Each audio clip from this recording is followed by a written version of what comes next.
वालेकुम नाज़रीन, आज की इस वीडियो में मैं आपको मोटापे का एक और तरीका बताऊंगा।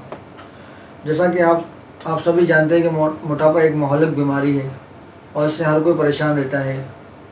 तो नाज़रीन, मैं आज आपको इसका बहुत ही आसान तरीका बताऊंगा। बहुत ही घरेलू नुस्खा है, आप बआसानी कर सकते हैं और इससे मोटापे से निजात हासिल कर सकते हैं। नाज़रीन, तरीका ये है कि सुबह निहार मुँह 1 गिलास गर्म पानी में 1 नींबू निचोड़ें और इसको पी लें। नाज़रीन, ये अमल आप 1 हफ़्ता 2 हफ़्ता यूज़ करें, इंशाल्लाह फ़र्क आपको साफ पता चल जाएगा।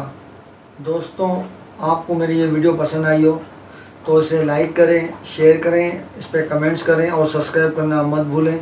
और इसको अपने फेसबुक अपने दोस्तों से ज़रूर शेयर करें। बहुत छोटी छोटी सी बातें हैं मगर बहुत काम की बातें हैं। ये ऐसी बातें हैं जिस पर अमल करके आप अपने मोटापे से निजात हासिल कर सकते हैं और डॉक्टरों की फ़ीसें बढ़ा सकते हैं। बहुत सारी प्रोडक्ट खरीदने से आप बच सकते हैं।